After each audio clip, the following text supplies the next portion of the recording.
I've hopped on a ferry to leave Barcelona by sea.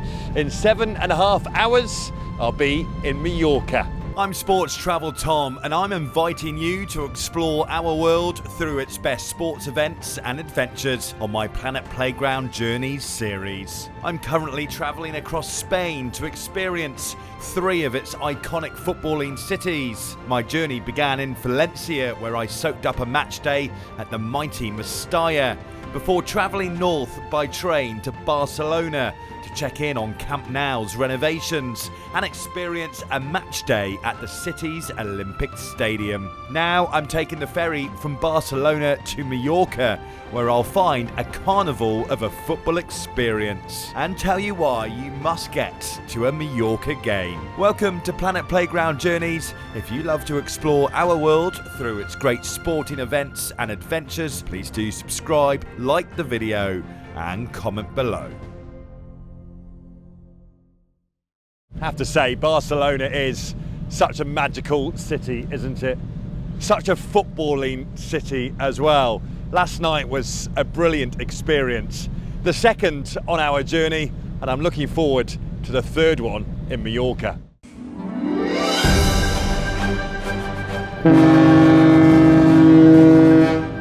See you later, Barcelona.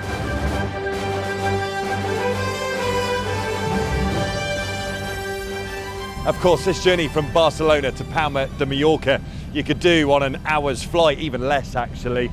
But there's something a little bit magical about travelling at sea. So, in the meantime, the ocean air to enjoy and whatever entertainment this vessel has to provide me.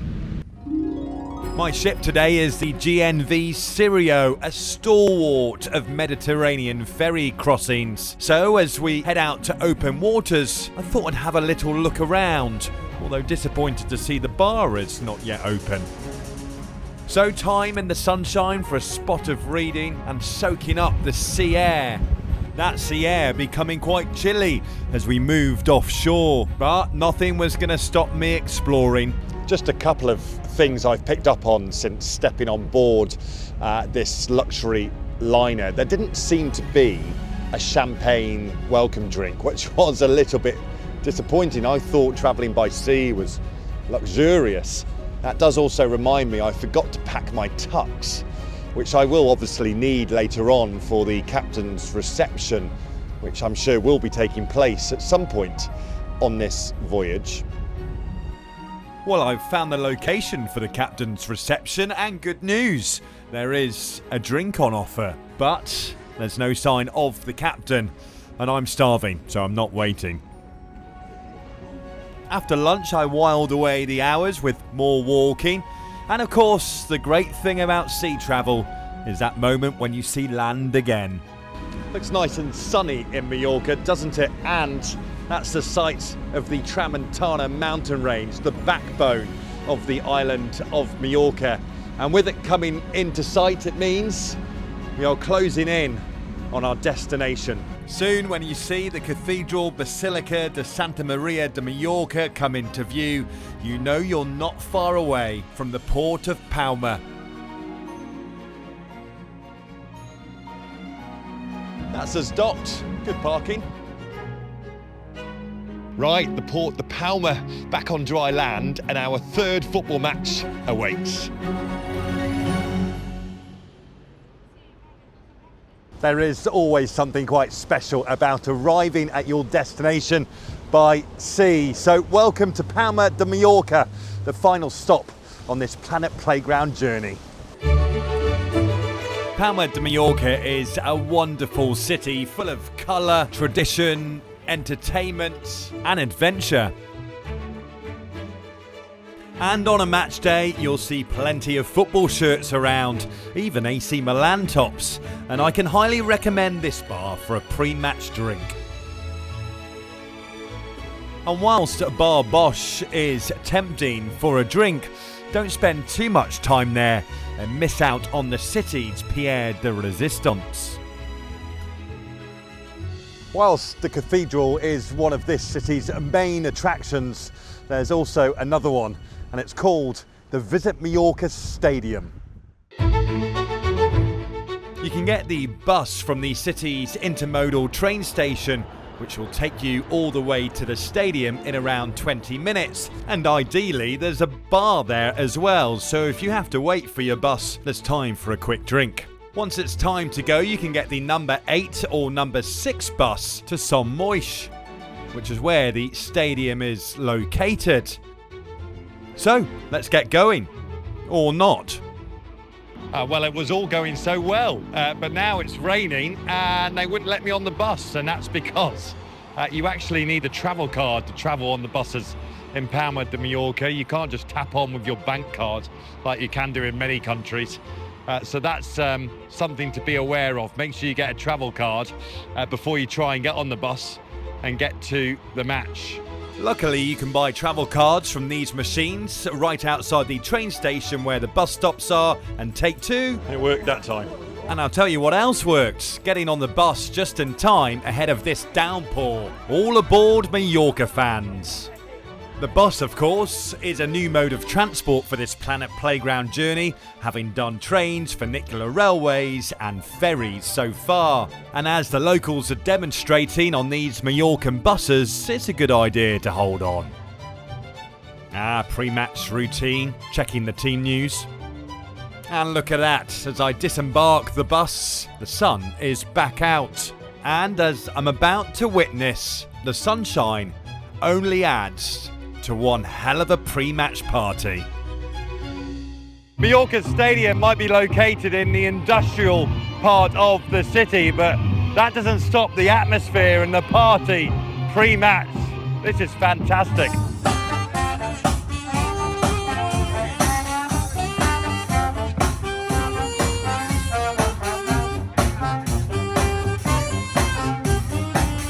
This is one stadium that almost has its own fan park right outside the stadium itself. It's such a great atmosphere.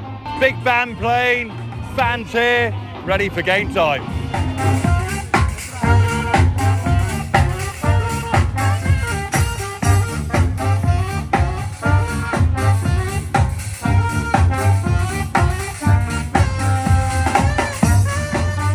Wow, what a welcome to a stadium.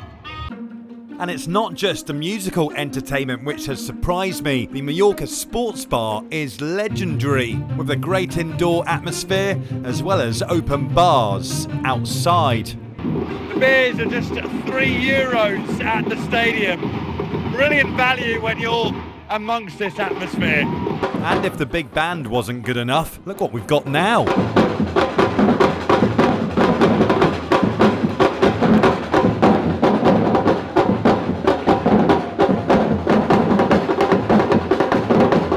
This is quickly becoming one of my favourite football days out ever, and after seeing the orchestra outside the Matchday in Valencia during episode 1 of this Planet Playground journey, I didn't think that would be beaten, but this is something else. Whilst the party is kicking off before the match behind me, I should explain RCD Mallorca stands for Real Club Deportivo Mallorca. Essentially, in translation, it is the Royal Sporting Club of Mallorca. And they know how to throw a party. I just hope they've got enough energy left to actually support their team once kickoff arrives, which is still another hour away. The Visit Mallorca Stadium, otherwise known as Estadi Mallorca Son Moix, is by far the smallest stadium I've visited on this Planet Playground journey, with a capacity of just over 26,000. But what with the pre-match routine and the enthusiasm of the fans inside, which clearly is a popular family day out, this is a good example of a football stadium not needing to be the biggest to be amazing. One thing to be prepared about when you come here to watch Mallorca play is bring a coat, no matter the time of day, because it's an open stadium, so what you'll find is the wind blasts through, make it feel a bit chilly. And whilst pre-match the entertainment was in full flow, they don't miss a trick at half-time either. They've got Kiss Cam here at the interval at half-time on the big screen, so That makes this stadium a great place to come if you are on a date. You never know your luck. Well, I do. There's no one sat next to me. Although I was soon distracted by quite possibly the best burger I've ever tasted at a football match. You absolutely have to get one of those burgers when you're attending a Mallorca match. So second half then, and there was plenty of goal-mouth action for the fans to get excited about. Mallorca have got chance after chance here to win this. They are not taking any of them. We're not going to end this journey on a 0-0 draw, are we? Well, yes, we are. But the scoreline really doesn't matter on what has proved to be an incredible football experience. What with the carnival atmosphere outside, the Mallorca Sports bar, the big bands, the drums, it was all absolutely worth it. And add on top that incredible burger and a very pleasant stadium to watch football from. Attending a Mallorca match is a must when on the island. And that brings to a close my journey across Spain, showcasing 3 of its must-attend football experiences. Valencia with its pre-match orchestra and the majestic Mestalla, Barcelona with its funicular railway, Bar Marcelino and Olympic Stadium, plus the ongoing Camp Nou development, and Mallorca, where I was completely blown away by how well they do a match day. It's been a brilliant journey as the sun sets here in Mallorca. Thank you for watching. Don't forget to subscribe, and I'll see you on the next one. I hope you can take some inspiration from my journey on how you can soak up a brilliant sporting occasion in 3 iconic Spanish cities. You can catch up with the first 2 episodes here and explore much more on my channel. See you next time.